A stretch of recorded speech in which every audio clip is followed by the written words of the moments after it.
Hello दोस्तों, कैसे हो आप सब लोग। Welcome to my YouTube channel SSC maths by Arpit. तो दोस्तों आज अपन लोग एसएससी सीएचएसएल 2024 टायर 1 का 2 जुलाई 2024 शिफ्ट 1 का पेपर करेंगे। इससे पहले 1 जुलाई में चारों शिफ्ट के पेपर मैंने डाल दिए। आई होप कि वो आपने देखे होंगे। किसी भी क्वेश्चन में अगर आपको डाउट हो तो आप कमेंट करके पूछ सकते हैं। और अगर वीडियो अच्छी लगती हो तो प्लीज लाइक कर दे करिए। लाइक करने से बनाने का मोटिवेशन मिलता है और कुछ भी नहीं है। चलिए स्टार्ट करते हैं अपन।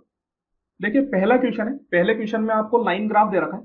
ये जो लाइन ग्राफ है ये रिया और रीदा के 6 सब्जेक्ट के नंबर दिखाता है 12th एग्जाम के। और यहाँ पे मैक्सिमम मार्क्स जो है मैथ फिजिक्स केमिस्ट्री में तो है 140 और इंग्लिश आईपी एंड बायोलॉजी में है 180।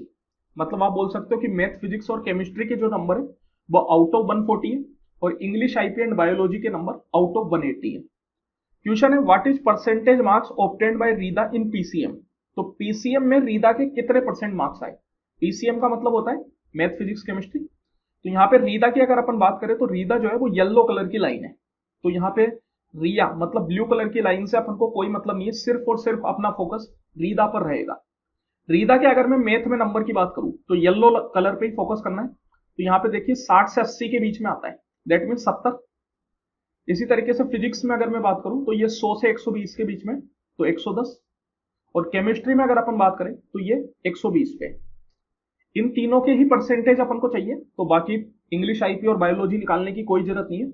यहाँ पे अगर अपन इसको टोटल करें तो कितना हो जाता है 70 प्लस 110 मतलब 180 प्लस 120 दैट इज 300।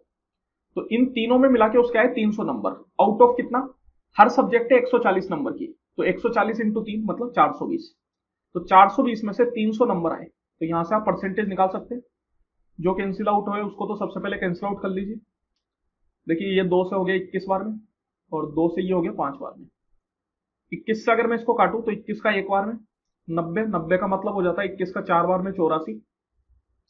इतना भी अगर आप छोड़ देंगे तो भी आपका काम हो जाएगा क्योंकि यहाँ पे अगर आप देखिए तो ऑप्शंस काफी अच्छे खासे दूर है। 14 पंजे होता है 70। तो ये 70 से ऊपर ही होएगा क्योंकि यहाँ पे अपन ने डिसमल के बाद डिजिट्स नहीं निकाले। अगर डिसमल के बाद अगर आप डिजिट निकालते तो ये आपका आ जाता 71.43। अप्रोक्सीमेट आंसर लगा निकाल के आप आंसर लगा सकते हैं। पूरा आंसर निकालने की जरूरत नहीं होती।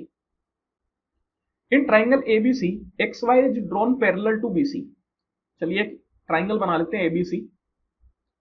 यहाँ पे बोला जा रहा है कि एक्स वाई जो है वो बीसी के पैरेलल है। तो बीसी ये लाइन है इसके पैरेलल कुछ इस तरीके से हो जाएगी एक्स वाई। यहाँ पे ये एक्स और ये Y cutting side set X and Y ठीक है। Where A B equal to 5.4। तो ये जो ए बी है ये 5.4 के बराबर है और बीसी जो है वो 7.2 के बराबर है। तो बीसी ये वाला और साथ ही साथ बी एक्स जो है वो 3 के बराबर है। ये B X. What is the length of X Y. तो एक्स वाई की लेंथ अपन से पूछी जा रही है।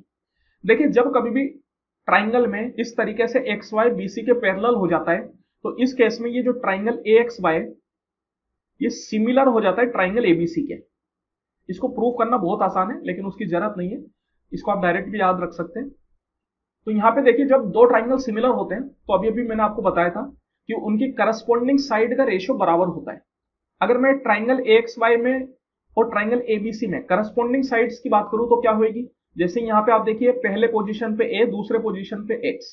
तो ए एक्स एक साइड बनती है। इसके हिसाब से करस्पॉन्डिंग कौन सी होगी। पहले पे ए दूसरे पे B that is A B. तो ये एक दूसरे की करस्पॉन्डिंग होगी। दिस इज इक्वल टू इसी तरीके से यहाँ पे दूसरे और तीसरे नंबर की देखिए एक्स और वाई तो ये मिला के एक साइड बनेंगे। तो X Y this is equal to यहाँ पे कौन सा बी और C that is B C. तो यहाँ पे अपन को एक्स वाई फाइंड आउट करना है और उसके अलावा अपन को सब कुछ दे रखा है। अगर मैं ए एक्स की बात करूं तो ए एक्स क्या हो जाएगा A B minus B X that means 5.4 minus 3 तो 2.4।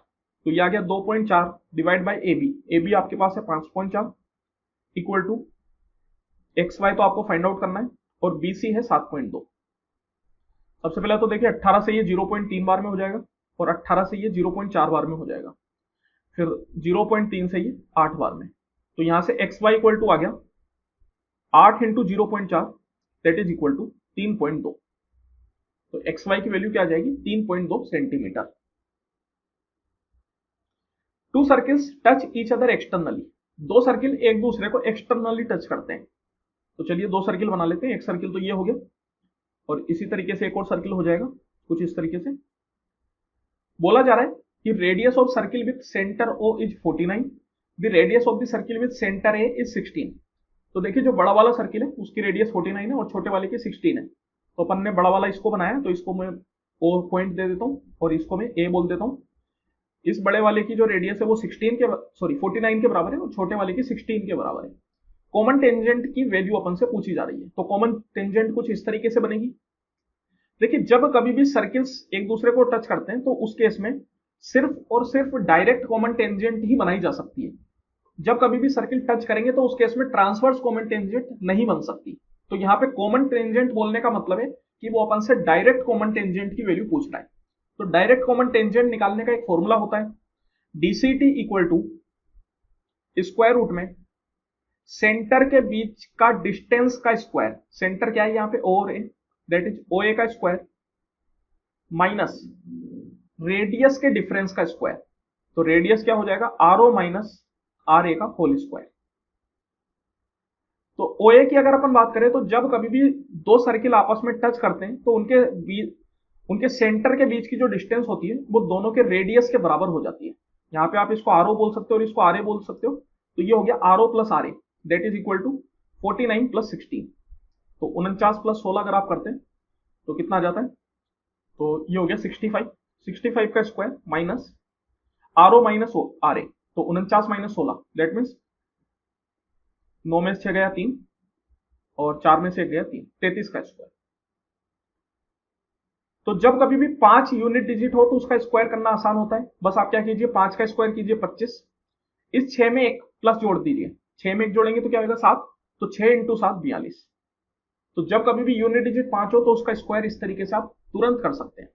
माइनस 33 का स्क्वायर, 33 का स्क्वायर देखिए सबसे पहले क्या कीजिए आप, ये यूनिट डिजिट का स्क्वायर कीजिए, 3 का स्क्वायर 9, फिर इन दोनों डिजिट्स को आपस में मल्टीप्लाई करके 2 से मल्टीप्लाई कर दीजिए, 3 3 9, 9 दूनी 18।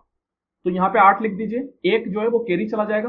अब ये जो 3 रहा आपका टेंस डिजिट, इसको भी स्क्वायर कर दीजिए, तो 3 का स्क्वायर 9 और एक कैरी गया था तो 9 प्लस 1 10।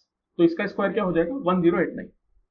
तो इस तरीके से आप कोई भी 2 डिजिट नंबर का स्क्वायर निकाल सकते हैं।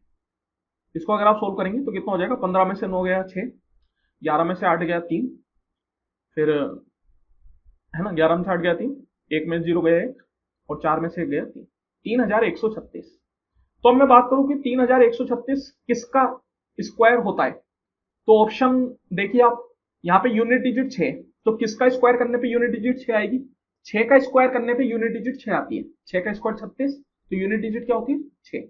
दैट मीन्स मैं बोल सकता हूं कि अपना आंसर क्या हो जाएगा 56। क्योंकि अगर आप बाकी किसी भी और का देखेंगे तो 5 का स्क्वायर करने पे यूनिट डिजिट 5 आएगी 25, 8 का स्क्वायर करने पे 64 आएगा, दैट मीन्स यूनिट डिजिट 4, 7 का स्क्वायर करने पे 49 आएगा, दैट इज यूनिट डिजिट 9। अपन को यूनिट डिजिट 6 चाहिए, वो सिर्फ और सिर्फ 6 का स्क्वायर करने पे आएगी। तो आंसर क्या हो जाएगा 56 के बराबर। The graph of 2 linear equations will be, ये 2 लीनियर इक्वेशन अपन को दे रखी है और इनका ग्राफ कैसा बनेगा ये अपन से पूछा जा रहा है। तो देखिए जनरल फॉर्म जो होती है इक्वेशंस की वो कैसे अपन मानते हैं, वो अपन मानते हैं a1x plus b1y equal to c1 और a2x plus b2y equal to c2। तो यहां पे अपन को पता है कि जब कभी भी a1 upon a2 equal to b1 upon b2 हो जाए और equal to c1 upon c2 हो जाए, तो इस केस में जो लाइंस होती है उनको बोला जाता है कोइंसिडेंट। कोइंसिडेंट मतलब एक दूसरे के ऊपर ओवरलैप करने वाली लाइन, मतलब एक लाइन ये है तो दूसरी लाइन एकदम इसके ऊपर से जाएगी, कुछ इस तरीके से, मतलब नीचे वाली लाइन बिल्कुल दिखेगी नहीं। तो इस केस में इनफाइनाइटली मेनी पॉइंट्स पे लाइन इंटरसेक्ट करती है, हर पॉइंट पे लाइन इंटरसेक्ट कर रही है, जितने पॉइंट पॉसिबल है उन सभी पॉइंट पे लाइन इंटरसेक्ट कर रही है। इसी तरीके से a1 upon a2 equal to b1 upon b2 हो but not equal to c1 upon c2 हो, तो ऐसी जो लाइन होती है इनको अपन बोलते हैं पैरेलल लाइन, इनको बोलते हैं पैरेलल। ऊपर वाले को बोलते हैं कोइंसिडेंट, मतलब एकदम सेम लाइन, और नीचे वाले को बोलते हैं पैरेलल। तो यहां पे अगर आप देखेंगे तो x का कोफिशिएंट है 1, तो ये क्या बन जाएगा 1 अपॉन 4, ये बन जाएगा 2/8 और ये बन जाएगा 15 अपॉन 13। तो यहां पे आप देख सकते हैं 1/4 इक्वल टू 2/8 है, क्योंकि 2 से अगर आप इसको काटेंगे तो ये 1 बार में, ये 4 बार में, बट नॉट इक्वल टू 15/13। तो ये कौन सा केस हुआ? Case number 2, that is parallel lines. तो ये लाइन कैसी लाइन है? ये है पैरेलल लाइंस। कभी भी दो लाइन दो पॉइंट पे इंटरसेक्ट नहीं कर सकती, या तो वो वन पॉइंट पे इंटरसेक्ट करेगी, या वो इनफाइनाइटली मेनी पॉइंट्स पे इंटरसेक्ट करेगी, या फिर वो इंटरसेक्ट ही नहीं करेगी। जब लाइंस पैरेलल होती है तो वो लाइन कभी भी इंटरसेक्ट नहीं करती। जब लाइन कोइंसिडेंट होती है तो वो इनफाइनाइट पॉइंट्स पे इंटरसेक्ट करती है। और जब लाइन की इक्वेशंस कुछ इस तरीके से हो, जहां पे a1/a2 not equal to b1/b2 हो, तो इस केस में जो लाइनें हैं वो वन पॉइंट पे इंटरसेक्ट करती है। तो यहां पे अपना आंसर आ जाएगा ऑप्शन नंबर 3, पैरेलल लाइंस। ये दोनों लाइन कैसी है? पैरेलल है। A boat can travel 60 kilometre downstream in 4 hours. एक बोट जो है वो 60 किलोमीटर डाउन स्ट्रीम में ट्रेवल करने में 4 घंटे का समय लेती है। If the speed of the boat in still water is 13 kilometre per hour, then in what time will it cover 30 kilometre upstream. देखिए, speed of the boat in still water को अपन S1 मानते हैं, तो यहाँ पे S1 की value अपन को दे दी 13 किलोमीटर पर आवर। इसके अलावा बोला गया है कि डाउन स्ट्रीम में 60 किलोमीटर कवर करने में 4 घंटे लगते हैं। जब कभी भी डाउन स्ट्रीम की बात होती है तो उसमें बोट की स्पीड को S1 प्लस S2 माना जाता है, जहां पे S2 जो है वो धारा की स्पीड है, स्पीड ऑफ द स्ट्रीम। तो S1 plus S2 equal to speed equal to distance upon time. Distance कितना है? 60, और टाइम कितना है? 4। तो 60/4 मतलब 15। तो ये जो स्पीड आएगी आपके पास, ये किलोमीटर पर आवर में आएगी, क्योंकि डिस्टेंस किलोमीटर में और टाइम आवर में। तो मैं बोल सकता हूँ S1 प्लस S2 आ चुका है।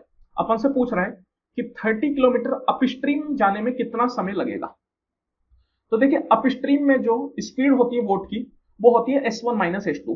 तो time equal to distance upon speed. Distance तो है 30 और स्पीड हो जाएगी S1 माइनस S2। तो यहां पे अपन को S1 माइनस S2 निकालना पड़ेगा। S1 अपने पास आ चुका है 13 के बराबर, और S2 में इधर से निकाल सकता हूं। अगर इसमें मैं S1 की वैल्यू डाल दूं सेकंड वाली इक्वेशन में, तो 13 प्लस S2 इक्वल टू 15। तो S2 यहां से कितना हो जाएगा? 15 minus 13 that is equal to 2। तो ये आ गया 30/11। 30/11 को अगर आप सोल्व करेंगे तो 11 का 2 बार में 22, 8 रिमाइंडर हो गया, तो 2 8/11। Option number 4। नेक्स्ट क्वेश्चन है, during the first year the population of A village increase by 5%। पहले साल जो पॉपुलेशन है वो 5% बढ़ती है, and during the second year it diminish by 5%। Diminish बोलने का मतलब है कि डिक्रीज हो जाती है, कम हो जाती है। तो दूसरे साल जो है पॉपुलेशन 5% कम हो गई। At the end of the second year its population was 47,880। What was the population at the beginning of the first year. दूसरे साल के एंड पे पॉपुलेशन हो जाती है 47,880। तो फर्स्ट ईयर की स्टार्टिंग में कितनी पॉपुलेशन होगी, अपन से पूछा जा रहा है। तो देखिए, अपन क्या करते हैं, फर्स्ट ईयर की स्टार्टिंग पे जो पॉपुलेशन है उसको x मान लेता हूं कि x पॉपुलेशन है। अब एक साल खत्म होने के बाद पॉपुलेशन कितनी हुई होगी? बोला जा रहा है कि एक साल पे 5% पॉपुलेशन बढ़ी। पहले साल पे 5% पॉपुलेशन बढ़ी। कोई भी चीज को 100% मानते हैं, तो उसमें जब आप 5% बढ़ा देंगे तो कितना हो जाएगा? 100 प्लस 5 दैट इज 105। तो पॉपुलेशन कितनी हो गई पहले साल खत्म होने पे? 105%। तो 105% मतलब 105/100। तो ये हुई फर्स्ट ईयर के एंड पे। अब बोला जा रहा है कि सेकेंड ईयर में पॉपुलेशन जो है वो 5% कम हो गई। कोई भी चीज को 100% मानते हैं, 5% अगर उसमें घटा दूं तो कितना हो जाएगा? 95%। तो सेकेंड ईयर के एंड पे पॉपुलेशन जो है वो 95% हो गई। इस पूरे की फर्स्ट ईयर की जो पॉपुलेशन थी उसका 95%। तो दिस इज इक्वल टू 47,880। तो यहां पे देखिए, आप सोल्व कर सकते हैं इसको आसानी से। सबसे पहले तो मैं इसको 95 से काट देता हूं। 95 से अगर मैं बात करूं तो 95 से कितने बार में जाएगा? सबसे पहले तो ये 5 बार में चला जाएगा, 475। उसके हिसाब से हो गया 380। मतलब पहले तो 38 हो गया, तो 38 के हिसाब से एक जीरो, फिर हो गया 380 दैट इज 95 का 4 बार में, तो ये आ गया 504। 105 से अगर मैं इसको काटूं तो 105 से पूरा तो नहीं कटेगा, सबसे पहले 4 बार में कट जाएगा, 420। और कितना रह गया? 84 रह गया। दैट मीन्स डिसमल डाला तो 840। 105 का 8 बार में 840। तो यहां से x इक्वल टू आ जाएगा आपके पास 4.8 इंटू 10,000। तो ये कितना हो गया? This is equal to 48,000। तो स्टार्टिंग जो पॉपुलेशन थी वो थी 48,000 के बराबर। The ratio of a father's age to his son's age is 7:4। Father और सन की एज का जो रेशियो है वो दे रखा है अपन को 7:4 के बराबर। The product of the numbers representing their age is 1372। जो नंबर है जो उनकी एज को रिप्रेजेंट करते हैं उनके प्रोडक्ट है 1372 के बराबर। तो यहाँ पे देखिए जो नंबर्स मैंने माने वो एफ और एस माने, दैट मीन्स मैं बोल सकता हूं कि F into S equal to 1372। अपन से पूछ रहा है 8 साल बाद की एज का रेशियो। तो सबसे पहले तो अपन क्या करते हैं, करंट एज निकाल लेते हैं। करंट एज को अपन ने फादर का एफ माना, सन का एस माना। तो यहां पे अगर आप बात करेंगे तो एफ इक्वल टू मैं बोल सकता हूं 7x और एस इक्वल टू मैं बोल सकता हूं 4x। तो यहां से एफ इंटू एस करने पे that is 7x into 4x equal to 1372। उसके हिसाब से देखिए 4 से ये कैंसिल आउट हो जाएगा, 4 का 3 बार में 12, 4 का 4 बार में 16 और 3 बार में 12, और 7 का ये कितनी बार में हो जाता है 49 बार में। तो X square equal to 49, that means X equal to 7। तो यहां से फादर की जो करंट एज है वो हो जाएगी अपने पास 49 और सन की जो करंट एज है वो हो जाएगी 7 इंटू 4 28। तो ये तो आ गई करंट एज। 8 साल बाद के उम्र का रेशियो पूछ रहा है। तो अगर मैं 8 साल बाद की बात करूं तो 49 प्लस 8 दैट इज 57 और 28 plus 8 that is equal to 36। तो इसका रेशियो अपन को निकालना है। देखिए 3 से 19 बार में, 3 से 12 बार में, तो रेशियो क्या हो जाएगा 19:12, ऑप्शन नंबर 4। यहां पे अपन को एक बार ग्राफ दे रखा है। चलिए डायरेक्ट क्वेश्चन पे चलते हैं। क्वेश्चन क्या है, in which year was there maximum percentage increase in the export of pulse to that in the previous year. कौन से साल पे मैक्सिमम परसेंट इंक्रीज होता है पल्स का उसके पिछले साल के मुकाबले में। तो यहां पे सबसे पहले बात करें तो 4 ऑप्शन है 18, 17, 19, 14। तो अपन को सिर्फ और सिर्फ इन 4 पे ही देखना है, सब पे देखने की जरूरत नहीं है, क्योंकि आंसर होगा तो इन 4 में से ही होगा और पॉसिबल नहीं है।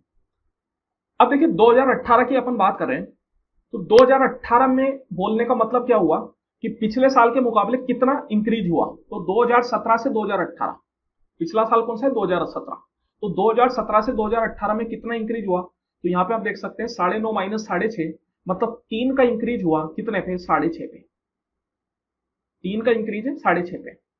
अगर आप इसको निकालना चाहें तो ये जो है 50% से थोड़ा कम होएगा, क्योंकि 6.5 का आधे की अगर अपन बात करेंगे तो वो आ जाएगा 3.125। तो ये 3.125 से थोड़ा छोटा ही है, तो इसको अपन अप्रोक्सीमेट जो है 50% बोल सकते हैं। दैट मीन्स कि 2018 में 50% का इंक्रीज है, अप्रोक्सीमेट। 50% से थोड़ा कम ही होगा, लेकिन अप्रोक्सीमेट आंसर निकाल लेते हैं। अगर जरूरत पड़ी कि भैया ऑप्शंस क्लोज हुए तो फिर अपन मतलब एक्चुअल वैल्यू निकाल लेंगे। इसी तरीके से अगर मैं 2017 में बात करूं तो 2017 का किससे कंपेयर करेंगे 2016 से, एक साल पहले के मुकाबले। तो 5.2 से बढ़ के हो गया 6.5। तो कितने का इंक्रीज है, तो मैं बोल सकता हूं 1.3 का इंक्रीज है। कितने पे 5.2 पे। 1.3 से तो ये 4 बार में कैंसिल आउट हो जाता है, 13 का 4 बार में 52 और 4 का 25 बार में। दैट मीन्स ये तो पूरा एकदम टोटल कितना आ गया 25% का इंक्रीज। 2019 पे अगर अपन बात करें तो 2019 पे अपन कंपेयर करेंगे 2018 के मुकाबले, तो 9.5 से बढ़ के हो गया 11.4। तो कितने का इंक्रीज है, तो ये जो है 1.9 का इंक्रीज है। कितने पे 9.5 पे। 19 का 5 बार में होता है 95, तो ये भी पूरा पूरा 5 बार में चला जाएगा, और 5 का 20 बार में। तो यहां पे 20% का इंक्रीज है। इसी तरीके से 2014 में अगर अपन देखें तो पिछले साल के मुकाबले 9.9 से 10.8 गया। दैट मीन्स कितने का इंक्रीज है 0.9 का। कितने पे 9.9 पे, मल्टीप्लाई बाय 100%। तो अगर आप इसको देखेंगे तो ये 0.9 का 11 बार में हो जाएगा, और 100/11 की अगर अपन बात करें तो ये तो 10% से भी कम है, क्योंकि 11 का 10 बार में होता है 110। तो इसको आप अप्रोक्सीमेट 10% माने तब भी अपना जो मैक्सिमम आंसर कौन सा दे रहा है, वो दे रहा है 2018। दैट इज 50% का मैक्सिमम इंक्रीज हुआ है। अब यहां पे आप देख सकते हैं ऑप्शंस इतने दूर दूर आए कि अपन को एक्चुअल वैल्यू निकालने की कोई जरूरत नहीं है, अप्रोक्सीमेट आंसर निकालेंगे तब भी अपना काम चल जाएगा। What is the value of this, इसकी वैल्यू अपन को बतानी है। अब आप यहां पे देखिए कोई सोच रहा होगा कि भैया मैं XYZ की वैल्यू डाल देता हूं और वही सेम वैल्यू मैं ऑप्शन में डाल दूं, फिर ऑप्शन में चेक कर लूं कौन सा मिलेगा। तो अगर आप ये करने की सोच रहे हैं तो बिल्कुल ना सोचें, क्योंकि यहां पे आप देख सकते हैं कितने बड़ी बड़ी इक्वेशंस बन रही है। इनकी वैल्यू जब आप निकालने बैठेंगे तो बहुत ज्यादा समय आपका खराब हो जाएगा। तो ये जो क्वेश्चन है ये बेसिक ट्रिग्नोमेट्री से सोल्व होने वाला क्वेश्चन है। बेसिक ट्रिग्नोमेट्री का मतलब क्या है कि आपको ये सारे फॉर्मूले पता होने चाहिए। cos x प्लस वाई, तो cos x plus Y equal to होता है, ये डायरेक्ट आपको पता होना चाहिए, cos x cos y minus sin x sin y। इसी तरीके से sin x minus y equal to होता है sin x cos y minus cos x sin y। और इसी तरीके से tan two z equal to होता है 2 tan z upon 1 minus tan square z. तो यहां पे आप देखेंगे sine x minus y minus sine के साथ मल्टीप्लाई में, तो माइनस साइन के साथ मल्टीप्लाई में कर देते हैं, यहाँ पे एक माइनस साइन, तो यहाँ पे एक माइनस साइन आ जाएगा और ये माइनस इंटू माइनस प्लस हो जाएगा। जब इन तीनों को आप ऐड करेंगे तो यहाँ पे आप देख सकते हैं कौन सा ऑप्शन आपके पास आएगा, पहला ऑप्शन तो नहीं आएगा। दूसरे में अगर मैं बात करूं तो कोस एक्स कोस वाई है, minus sine x sine y है, minus sine x cos y है और plus cos x sine y भी है, साथ में plus 2 tan z upon 1 minus tan square z भी है। दैट मीन्स मैं बोल सकता हूं कि ऑप्शन नंबर 2 ही अपना आंसर है। अब अगर आप इसको एक्स वाई जेड की वैल्यू डाल के करने बैठते हैं तो बहुत अच्छा खासा समय अपना बर्बाद करते हैं। तो इसलिए फॉर्मूले ट्रिग्नोमेट्री के याद रखिए, ट्रिग्नोमेट्री के फॉर्मूले बहुत ज्यादा इस्तेमाल होते हैं। The perimeter of A minor sector of a circle of radius 4 units subtending an angle of 45 degree. चलिए एक सर्किल बना लेते हैं। यहां पे बोला जा रहा है कि एक सेक्टर है जो 45 डिग्री का एंगल बनाता है और उसका पेरीमीटर अपन को बताना है। तो ये जो सेक्टर है, इस सेक्टर का पेरीमीटर बताना है। अब आप देखिए जब अपन पेरीमीटर की बात करते हैं तो पेरीमीटर का मतलब होता है कि जितनी भी साइड से उन सब की लेंथ का सम। तो यहाँ पे साइड कौन कौन सी है, तो ये भी एक साइड है, बस कैसी है, कर्व्ड साइड है। कर्व्ड भी साइड ही होती है, वो ये तो है नहीं कि भैया इसको अपन साइड नहीं बोल सकते, इसको भी अपन साइड बोल सकते हैं, बस ये कर्व्ड साइड है। तो इसका लेंथ प्लस इस रेडियस का लेंथ प्लस इस रेडियस का लेंथ, तो ये तीनों मिला के जो है वो पेरीमीटर बनाएगी। पेरीमीटर और लेंथ ऑफ एन आर्क में फर्क होता है। जब अपन लेंथ ऑफ एन आर्क की बात करते हैं तो सिर्फ अपन इतनी ही वैल्यू की बात करते हैं, ये जो है ये है लेंथ ऑफ एन आर्क। जब अपन पेरीमीटर की बात करते हैं सेक्टर के, तो सेक्टर का पेरीमीटर में लेंथ ऑफ एन आर्क के साथ ये दो रेडियस भी इंक्लूड करनी पड़ती है। तो पेरीमीटर जब अपन निकाल रहे हैं तो लेंथ ऑफ एन आर्क का फॉर्मूला अपन जानते हैं, थीटा बटा 360 इंटू 2 पाई आर, और इसमें मेरे को ये दो रेडियस भी इंक्लूड करनी पड़ेगी, दैट इज 2r। तो यहां से थीटा अपन को दे रखा है 45 बटा 360 इंटू 2। ऑप्शन में अगर आप देखेंगे तो पाई ऐसे की ऐसे ही है, तो उसको अपन ऐसे ही रहने देते हैं, और रेडियस अपन को दे रखी है 4 प्लस 4 दूनी 8। तो यहां से आप देखिए 45 का कितनी बार में हो जाता है, 45 का 4 बार में 180 और 180 का डबल है, तो 45 का 8 बार में 4 दूनी 8, दैट मीन्स इक्वल टू आ गया पाई प्लस 8। तो पेरीमीटर कितना हो जाएगा 8 प्लस पाई यूनिट्स। यहां पे अपन को एक टेबल दे रखी है, ये जो टेबल है ये 2016 से 2020 तक प्रोडक्शन ऑफ कार्स बताती है किसी कंपनी का। अलग अलग टाइप की प्रोडक्शन है, ABCD, और ईयर्स यहाँ पे आपको दे रखे 16, 17, 18, 19, 20। क्वेश्चन है, there was a continuous decrease in the production of cars of which types during the period 18 से 20। तो 18 से 20 में कौन से टाइप की कार का कंटिन्यूअस डिक्रीज हुआ है। कंटिन्यूअस डिक्रीज बोलने का मतलब है कि भले ही 1 का डिक्रीज हो या 10 का डिक्रीज हो, लेकिन डिक्रीज होना चाहिए। और डिक्रीज का मतलब इक्वल नहीं होता। कहीं पर अगर 20 कार प्रोड्यूस हुई और अगले साल भी 20 कार हो गई तो फिर उसको आप डिक्रीज में काउंट नहीं कर सकते, क्योंकि वो इक्वल हो गया। तो डिक्रीज का मतलब है कि अगर 2018 में 20 हुई है तो 2019 में 19 हो और 2020 में 18 हो, तो वो भी अपन डिक्रीज मानेंगे। तो यहाँ पे बस अपन को चेक करना है कि 18 से 20 में किसमें डिक्रीज हुआ है। तो 2016 और 2017 का कोई इस्तेमाल नहीं है, तो इसको आप हटा सकते हो। अब बस आपको आंख खोल के देखना है। देखिए 2018 में एक कार का 39 था और 2019 में 25 हो गया, मतलब डिक्रीज हुआ। इसी तरीके से फिर 2020 में और डिक्रीज हो गया, 25 से रह गया 18। तो मैं बोल सकता हूं कि एक तो ए टाइप की जो कार है उनका कंटिन्यूअस डिक्रीज है, तो ए तो अपने आंसर में आना चाहिए था।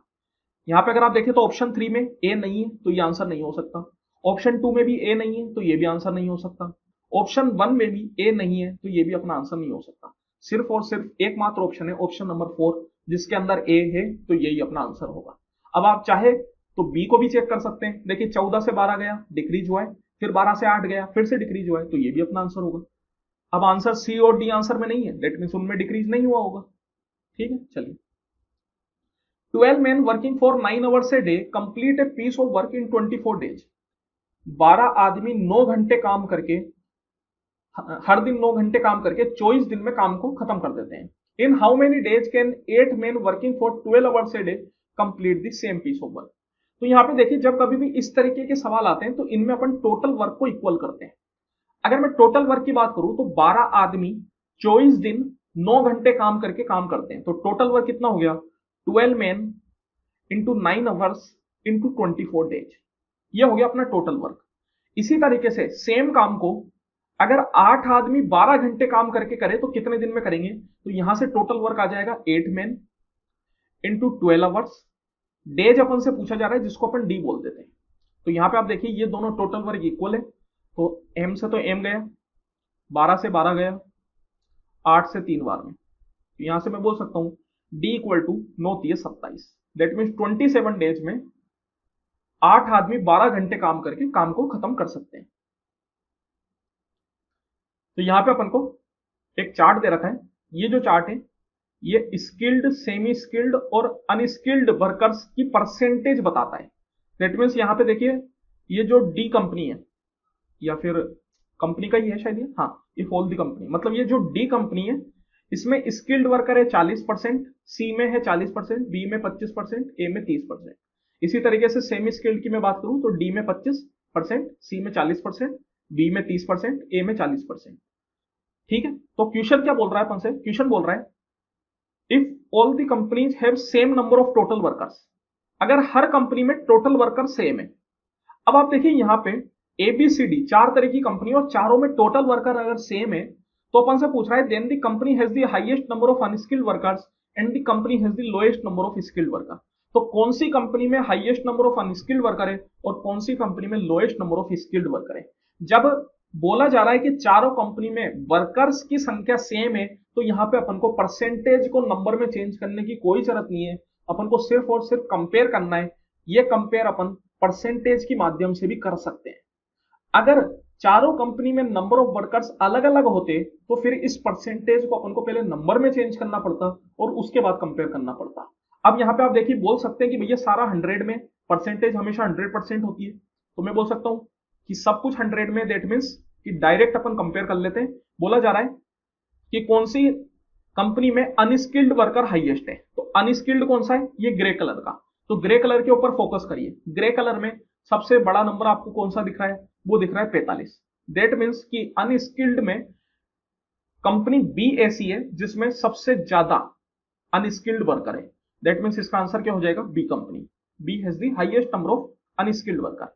सेम तरीके से lowest number of skilled worker, तो स्किल्ड है ये येलो कलर का, येलो कलर में लोएस्ट नंबर आपको कौन सा दिख रहा है? तो लोएस्ट, सॉरी सेमी स्किल्ड है ये, तो स्किल्ड अपना ब्लू कलर का है, तो ब्लू कलर में सबसे छोटा नंबर आपको कौन सा दिख रहा है? वो दिख रहा है ये 25, और ये 25 भी जो है कंपनी बी में। दैट मीन्स मैं बोल सकता हूं कि बी कंपनी में ही lowest number of skilled worker है। तो अपना आंसर क्या हो जाएगा? B comma B, that is option number 3। The areas of two similar triangles, triangle PQR and triangle XYZ, are 12.96 and 635.04. If QR equal to 2.9, then the length of YZ. देखिए दो similar triangle का area आपको दे रखा है, एक triangle की side QR दे रखी है और दूसरे ट्राइंगल की साइड YZ आपसे पूछ रहा है। तो जब कभी भी ट्राइंगल सिमिलर होते हैं तो उनके एरिया का रेशियो उनकी करस्पॉन्डिंग साइड के रेशियो का स्क्वायर के बराबर हो जाता है। तो यहां पे अगर मैं बात करूं QR के साथ उसकी करस्पॉन्डिंग साइड कौन सी होगी, तो यहां पे आप देखिए QR जो है वो दूसरे नंबर पे आती है, मतलब Q सेकंड नंबर पे और R थर्ड नंबर पे। तो सेकंड और थर्ड कोऑर्डिनेट या सेकंड और थर्ड पॉइंट मिला के एक लाइन बनाते हैं। तो यहां पे अगर मैं QR की करस्पॉन्डिंग साइड देखूं तो मेरे को इस ट्राइंगल में भी सेकंड और थर्ड पॉइंट मिला के जो लाइन बनेगी वो इसकी करस्पॉन्डिंग साइड हो जाएगी, और वो कौन सी है? YZ। तो मैं बोल सकता हूं कि QR और YZ एक दूसरे की करस्पॉन्डिंग साइड है और YZ अपन को फाइंड आउट करना है। तो यहां पे सीधा अपन बोल सकते हैं कि area of triangle PQR divide by area of triangle XYZ equal to, तो पी क्यू आर में तो है क्यू आर साइड और एक्स वाई जेड में है वाई जेड साइड, तो इसका स्क्वायर। तो रेशियो जो होता है एरिया का वो इक्वल होता है करस्पॉन्डिंग साइड के स्क्वायर के बराबर, के रेशियो के स्क्वायर के बराबर। ठीक है, तो यहां से आप देखिए area of triangle P Q R तो आपको है 12.96 डिवाइड बाय ये है 635.04 equal to Q R upon Y Z का होल स्क्वायर। तो यहां से अगर मैं स्क्वायर हटाऊं तो यहां से आप स्क्वायर हटाएंगे तो उधर की साइड स्क्वायर रूट बन जाएगा, तो बोल सकते हैं। और यहाँ पे अपन को जैसे क्यू आर दे रखा है तो उसको भी अपन डाल देते हैं 2.9 divide by Y Z equal to square root में 12.96 डिवाइडेड बाय 635.04। यहाँ पे सबसे पहले तो देखिए डिस्मल के बाद ऊपर और नीचे दोनों में दो दो डिजिट है, तो डिस्मल एक दूसरे से कैंसिल आउट हो जाएंगे। यहाँ पे अपन कुछ कैंसिल आउट करना चाहे तो 4 से हो जाएगा, 4 का 3 बार में, 2 बार में 8 और 4 बार में 16। इसी तरीके से अगर मैं 4 से इसको बात करूं तो 4 का 1 बार में 23 मतलब हो गया 4 पंजे 20, 25 का मतलब 4 का 6 बार में 24, 10 का मतलब 4 दूनी 8 और 24 का मतलब 4 का 6 बार में 24। तो ये आ गया स्क्वायर रूट में 324 बटा 156 ये फिर से और भी हो जाएगा, 4 से तो नहीं हो पाएगा लेकिन 2 से हो जाएगा, या फिर ऊपर वाला तो देखिए 9 से भी हो रहा है, एक बार देख लेते नीचे वाला हो रहा है क्या। तो सम ऑफ डिजिट्स डिवाइड बाय 9, तो 1 और 5 6, 6 और 6 12, 12 और 6 18, 18 और 2 20, तो 9 से तो नहीं होगा। तो ज्यादा से ज्यादा आप इसको 2 से कर सकते हैं, लेकिन उससे अच्छा यह है कि जो 324 जो होता है उसका स्क्वायर रूट अपन जानते हैं, 324 का स्क्वायर रूट 18 होता है। तो इस हिसाब से मैं बोल सकता हूं कि जो 156 होगा ये भी किसी ना किसी का स्क्वायर जरूर रहा होगा। तो इसको कैसे सोचा जाए, तो देखिए 14400 ये किसका स्क्वायर होता है, तो 144 होता है 12 का और 100 होता है 10 का, मतलब मैं बोल सकता हूं कि ये जो है वो 120 का स्क्वायर होता है। इसका मतलब ये हुआ कि 15626 120 से थोड़े बड़े नंबर का स्क्वायर होगा। 130 की अगर अपन बात करें तो 13 का स्क्वायर 159 और 10 का स्क्वायर 100, मतलब 13 का स्क्वायर क्या हो जाता है 16900, उससे तो कम है और 1440 के करीब में। तो यहां पे आप यूनिट डिजिट देखिए, यहां पे यूनिट डिजिट है 6। अब 120 से कौन सा बड़ा नंबर लेऊं जिसमें स्क्वायर करने पे यूनिट डिजिट 6 आ जाती है। जैसे अगर आप 1 लेंगे तो 1 का स्क्वायर 1, तो यूनिट डिजिट 1 आएगी, तो आंसर नहीं हो सकता। इसी तरीके से 122 लीजिए तो 2 का स्क्वायर 4, तो यूनिट डिजिट 4 आएगी। 123 लीजिए 3 का स्क्वायर 9, यूनिट डिजिट 9 आएगी। फिर 124 लीजिए 4 का स्क्वायर 16, तो मैं बोल सकता हूं कि ये जो है वो 124 का स्क्वायर होगा, दैट इज 18 बटा 124। अब यहाँ पे जो भी कैंसिल आउट हो उसको आप कैंसिल आउट कर सकते हैं, बहुत ज्यादा तो नहीं होगा। तो देखिए यहाँ पे अपन सबसे पहले तो 3 से कर सकते हैं, 3 से 6 बार में, सॉरी 3 से नहीं होगा, ये माय मिस्टेक, चलिए कोई बात नहीं, 3 से तो नहीं होगा, 2 से ही होगा। तो 2 का 9 बार में और 2 का 62 टाइम्स, तो यहां से वाई जेड इक्वल टू हो जाता है 2.9 इंटू 62 डिवाइड बाय 9। 9 से अगर मैं इसको कैंसिल आउट करना चाहूं तो देखिए 9 का 7 बार में 63 होता है, तो इसको अप्रोक्सीमेट में 7 मान सकता हूं।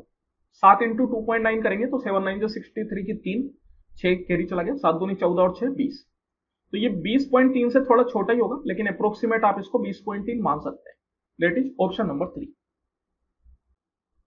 How much water should be added to 16 liters of milk at 1.5 liter a rupee so as to have a mixture worth 17/8 liter a rupee। 60 litre दूध में कितना पानी मिलाया जाए कि अभी जो दूध 1 रुपए में 1.5 लीटर मिलता है वो दूध मुझे 1 रुपए में 1/7/8 लीटर मिलने लग जाए।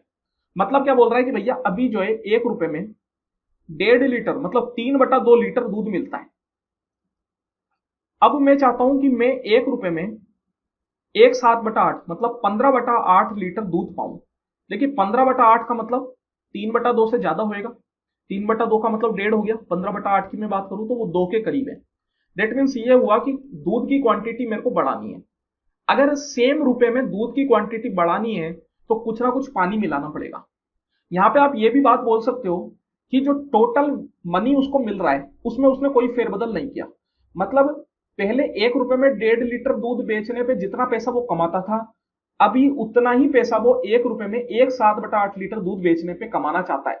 मतलब पहले जितना पैसा मिलता था, पैसा अब भी उतना ही मिल रहा है। तो अगर मैं बात करूं कि 1 रुपए में 1.5 लीटर के हिसाब से 60 लीटर के कितने रुपए बनते हैं, तो 60/1.5 मतलब 3/2 इतने बनते हैं। दिस इज इक्वल टू, मैंने मान लिया कि x लीटर का पानी मैंने मिलाया, तो टोटल क्वांटिटी क्या हो गई 60 प्लस एक्स। तो अब 60 प्लस एक्स बेचने पे 1 रुपए में 1/7/8 लीटर बेच रहा हूं, तो कितने रुपए बनेंगे 60 प्लस एक्स बटा 15/8। 1/7/8 का मतलब क्या हो गया 15/8। तो ये दोनों इक्वल हो जाएगा, क्योंकि पहले जितना कमाता था अब भी मैं उतना ही कमा रहा हूं, कमाने की कोई भी चेंज नहीं हुआ। बस ये है कि अब मैं दूध थोड़ा ज्यादा दे रहा हूं क्योंकि मैंने पानी मिला दिया। तो यहां पे आप कैंसिल आउट कर सकते हैं, 3 का 5 बार में, 2 का 4 बार में। तो ये देखिए ये हो गया आपके पास 60 plus x equal to 60 into 5/4, 4 का 15 बार में, 15 पंजे 75, तो एक्स इक्वल टू आ गया 75 minus 60, that is equal to 15। तो 15 लीटर जो है पानी मिलाना पड़ेगा, तब जाके 1 रुपए में अपन 1/7/8 लीटर बेच सकते हैं। If the diameter of a hemisphere is 21 centimetre, then the curved surface area of the hemisphere. देखिए डायमीटर अपन को दे रखा है, हेमिस्फेयर का डायमीटर अगर दे रखा है तो रेडियस अपन निकाल सकते हैं, radius equal to diameter divided by 2 मतलब 21/2। और कोई भी हेमिस्फेयर का कर्व्ड सरफेस एरिया का फॉर्मूला अपन जानते हैं, that is equal to 2πr²। तो यहाँ पे 2 इंटू पाई की वैल्यू 22/7 ले लेंगे, और रेडियस है 21/2, तो 21/2 इंटू 21/2, तो 7 से 3 बार में, 2 से 1 बार में, और 2 से 11 बार में। तो ये कितना आ गया, ये आ गया अपने पास 11 इंटू 3 का 1 बार में, 3 दूनी 6, 11 इंटू 63। अब यहाँ पे यूनिट डिजिट से तो अपना काम नहीं चलेगा क्योंकि 2 ऑप्शन है, लेकिन फिर भी आप निकाल सकते हैं, जैसे कि 3 इंटू 1 यूनिट डिजिट 3 आनी चाहिए, तो ये दोनों ऑप्शन तो अपने नहीं रहे, या तो 693 होगा या 963 होगा। अगर मैं 11 इंटू 60 करता तो वो 660 होता, तो 660 और 11 इंटू 3 33, तो 660 प्लस 33 तो 693, तो ऑप्शन नंबर 4। तो अप्रोक्सीमेट आंसर निकालने की यहाँ कोई जरूरत ही नहीं है, क्योंकि काफी आसान सा मल्टीप्लाई। और 11 से मल्टीप्लाई करने की देखिए एक ट्रिक भी होती है, वो ट्रिक मैं आपको बता देता हूँ यहाँ पे। जब कभी भी 11 से आपको मल्टीप्लाई करना हो तो सबसे पहले आप यूनिट डिजिट को ऐसे की ऐसे लिख दीजिए। यूनिट डिजिट क्या है 3, अब इस 6 में 3 जोड़ दीजिए, 6 प्लस 3 9, 9 एक सिंगल डिजिट नंबर है तो डायरेक्ट लिख देंगे।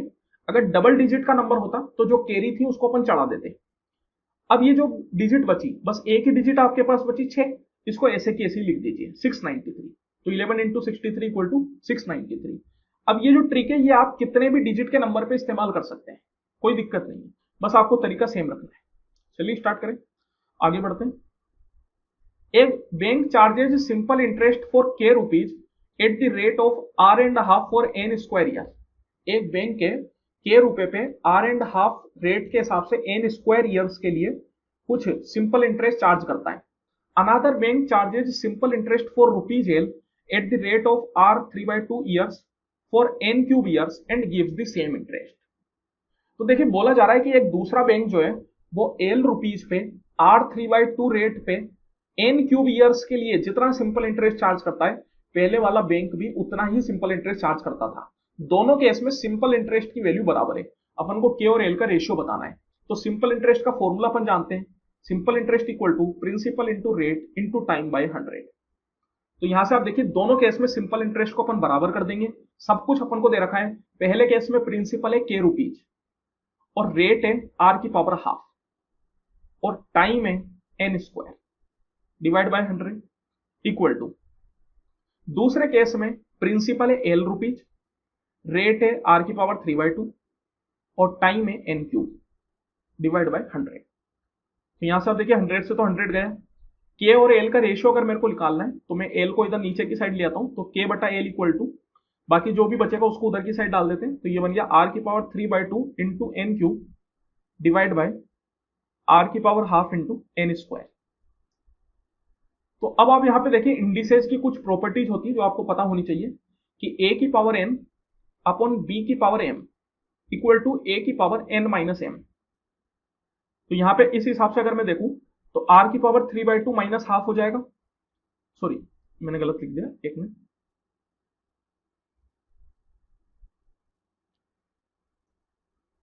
ए की पावर एन अपॉन ए की पावर एम इक्वल टू ए की पावर एन माइनस एम, है ना। तो 3/2 माइनस हाफ इक्वल टू 1, तो ये हो गया आर की पावर 1। इसी तरीके से 3 माइनस 2 वो भी 1, तो एन की पावर 1। जिसका कोई नहीं होता उसका 1 होता है, तो डिनोमिनेटर में अगर कुछ नहीं है तो एक तरीके से 1 है, तो इसको आप बोल सकते हो ये हो गया R N is to 1, R N ratio 1, option number 3। Simplify, इसको सिंप्लीफाई करना है। 18 divided 7 into 2 minus 5 multiply 5 multiply 24 divided 30। देखिए बोर्ड मास का सवाल जब कभी भी अपन करते हैं तो बोर्ड मास क्या बोलता है कि सबसे पहले ब्रैकेट करो, हमेशा लेफ्ट टू राइट चलेंगे। लेफ्ट टू राइट चलने पे सबसे पहली चीज क्या है, बी, बी मतलब ब्रैकेट। तो सबसे पहले आपको ब्रैकेट में जाना है।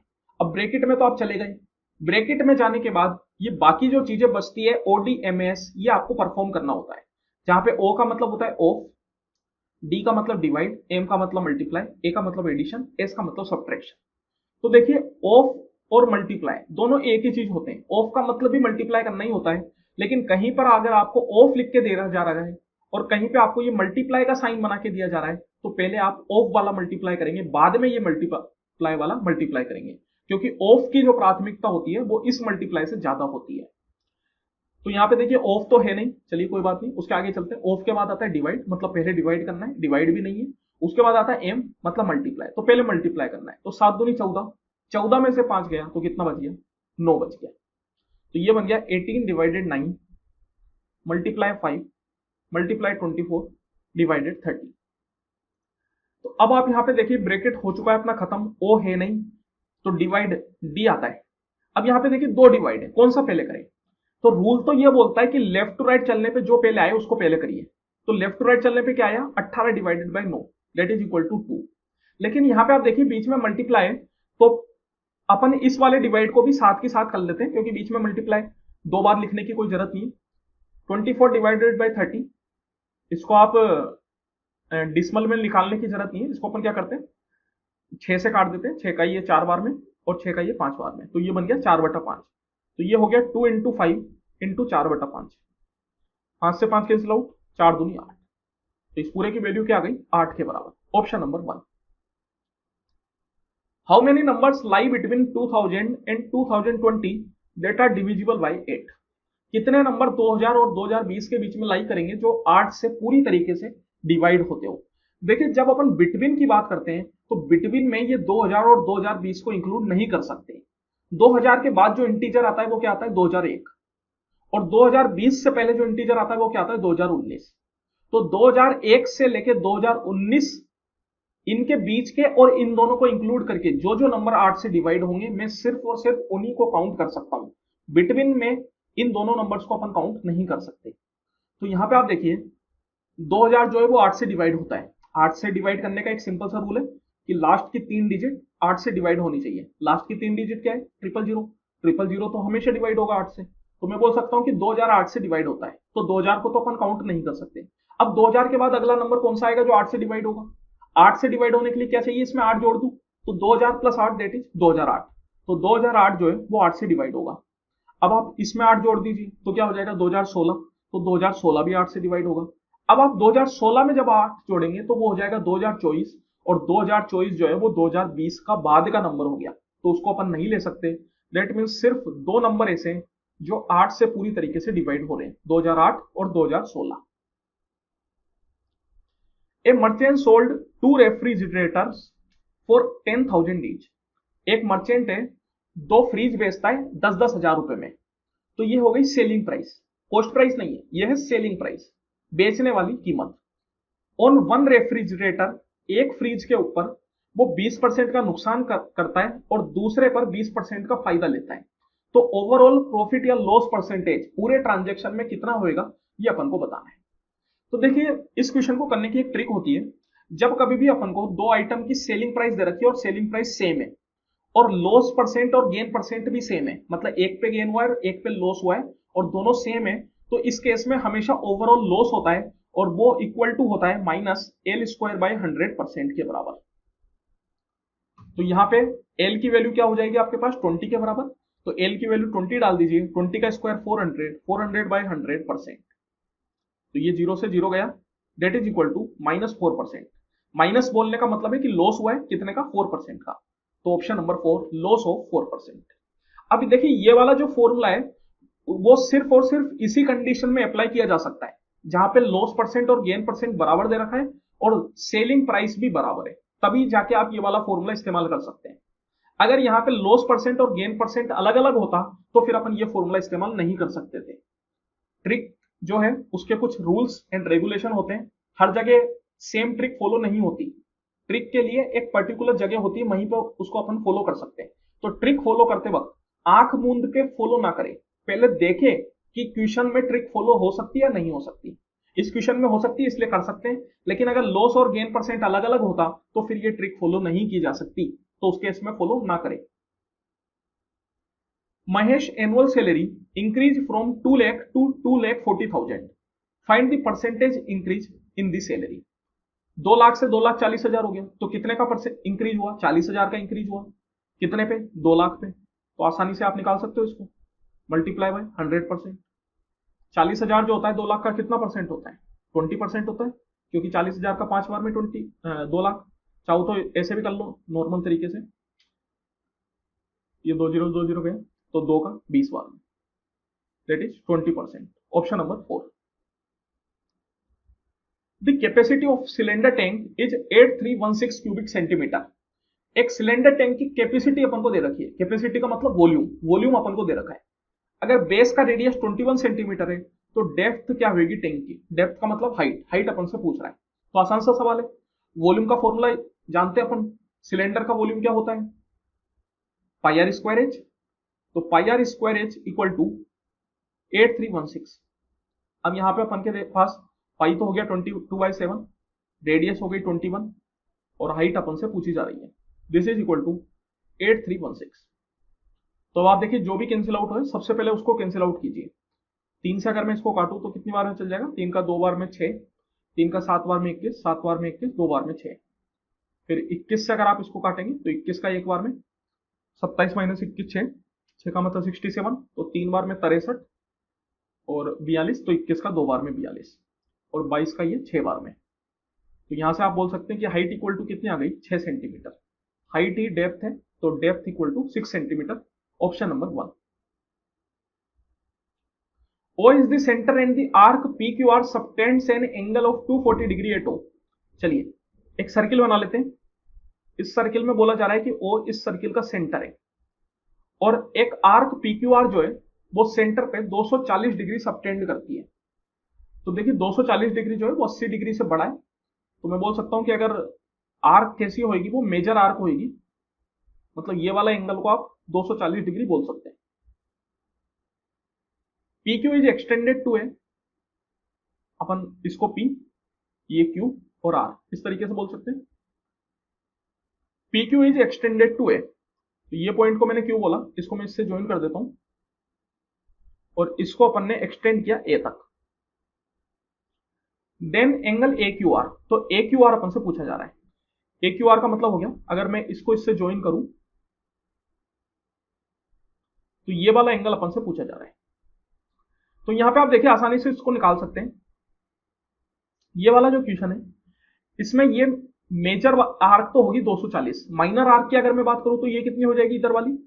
ये हो जाएगी 360 माइनस 240, दैट इज इक्वल टू कितना? 360 में 240 घटाएंगे तो 120 डिग्री, तो ये आ गया 120 डिग्री। अब अगर आप यहां पे देखेंगे ये जो PQR एंगल है ये इस POR का हाफ हो जाता है। ये अपन को पता है कि सर्किल में एक रूल होता है, जब कभी भी इस तरीके का फिगर बनता है, यहाँ पे जहां ये वाला एंगल सेंटर होता है, तो ये वाला जो एंगल होता है वो इस एंगल का डबल होता है। दैट मीन्स मैं बोल सकता हूं कि जो ये POR एंगल है वो PQR का डबल होएगा। तो PQR क्या होगा? इसका आधा, तो 120 का आधा दैट इज 60। तो ये वाला एंगल आ गया 60। अब अगर ये वाला एंगल 60 आ गया तो यहाँ पे आप देखिए PQ है, ये एक लाइन है और लाइन का जो एंगल होता है वो होता है 180 डिग्री। तो अगर ये पूरा एंगल 180 डिग्री है तो मैं बोल सकता हूं कि ये वाला जो एंगल होगा AQR ये होगा 180 माइनस 60 दैट इज इक्वल टू 120। तो ये एंगल कितना हो जाएगा? 120 degree, that is option number 3। In a group of 250 persons 40% are male and 60% are females. 250 लोगों के ग्रुप में 40% मेल है और 60% फीमेल है। तो मेल और फीमेल की संख्या आप निकाल सकते हैं यहाँ पे। अगर 250 का 40% निकालेंगे तो कितना आ जाएगा, 100 के बराबर आ जाएगा। चाहो तो ऐसे निकाल दो, 2 जीरो से 2 जीरो गया, 25 इंटू 4 100। तो फीमेल कितनी होगी, चाहो तो परसेंटेज से निकाल सकते हो, नहीं तो डायरेक्ट भी निकाल सकते हो। अगर 100 मेल है तो 250 में से 100 गए, दैट इज 150, तो 150 फीमेल है। और अगर 60% निकालोगे 250 का तो 150 आएगा। बोला जा रहा है कि if 30 more females join the group, अगर 30 और फीमेल ग्रुप ज्वाइन करती है तो फीमेल का परसेंटेज क्या होगा न्यू ग्रुप में। तो 30 और फीमेल ज्वाइन हुई, तो पहले 150 थी, अब 30 और हो गई, तो टोटल कितनी हो गई 180। अब यहां पे आप देखिए पहले पर्सन 250 थे, तो 30 फीमेल अगर ज्वाइन हुई तो टोटल पर्सन भी तो बढ़ गए ना। टोटल पर्सन अब कितने हो गए, टोटल पर्सन अब हो गए 280। तो 180 280 का कितना परसेंट होता है, यही अपन से पूछा जा रहा है। इसको सोल्व कर लेते हैं, जो भी कटे उसको आप काट लीजिए।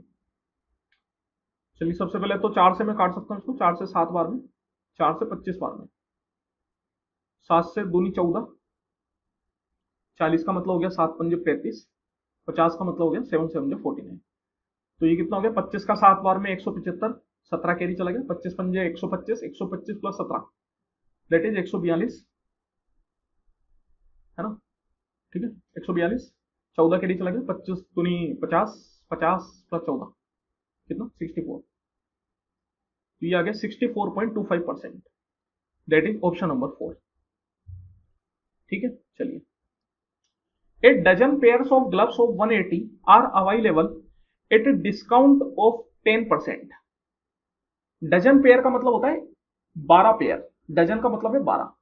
तो मैं बोल सकता हूं कि जो 12 पेयर है ग्लव्स के, वो मुझे 180 पे 10% का डिस्काउंट देने के बाद मिलते हैं। तो 12 पेयर की वैल्यू कितनी हो गई, 180 पे 10% का डिस्काउंट दे दीजिए। 180 पे 10% का डिस्काउंट देंगे तो कितना आएगा, कोई भी चीज को अपन 100% मानते हैं, 10% का डिस्काउंट मतलब 10% वैल्यू घटा दी, तो 100 माइनस 10 मतलब 90%। तो वैल्यू कितनी हो गई 90%, 180 का 90%, दिस इज इक्वल टू कितना हो जाता है, ये हो जाता है 162। ठीक है, यहाँ पे 0 0 काट सकते हैं, और 18 इंटू 9 162। तो यहाँ पे मैं बोल सकता हूँ कि 12 पेयर की वैल्यू 162 रुपए। तो पूछा जा रहा है कि 54 रुपए में कितने पेयर खरीद सकते हैं। अब अगर आप यहाँ पे ध्यान से देखेंगे तो 54 का 3 बार में होता है 162। तो यहाँ पे आप क्या कीजिए, दोनों साइड 3 से डिवाइड कर दीजिए। जब आप इसको 3 से डिवाइड करेंगे तो इधर आ जाएगा 4 और इधर आ जाएगा 54। मतलब मैं बोल सकता हूं कि 54 रुपए में 4 पेयर खरीदे जा सकते हैं, दैट इज ऑप्शन नंबर 4। यही अपन से पूछ रहा था। चलिए इसी के साथ समय समाप्ति की घोषणा। आई होप कि आपको मजा आया होगा। अगर वीडियो अच्छी लगी हो तो प्लीज लाइक कर दे करिए, लाइक करने से मोटिवेशन मिलता है। और चैनल पे नए तो सब्सक्राइब कर लीजिए यार, उससे थोड़ा अच्छा लगता है कि लोग बाग जुड़ रहे हैं अपन से। टेलीग्राम पे इसकी ये पूरी पीडीएफ आपको मिल जाएगी विद सॉल्यूशन। टेलीग्राम के चैनल की लिंक यहां भी दे रखी है, और नहीं तो डिस्क्रिप्शन में आप जाएंगे तो पीडीएफ की लिंक मिल जाएगी आपको टेलीग्राम की, डायरेक्ट वहां से जाके आप डाउनलोड कर सकते हैं। चलिए फिर मिलते हैं अपन अगली वीडियो में, तब तक के लिए बहुत बहुत धन्यवाद।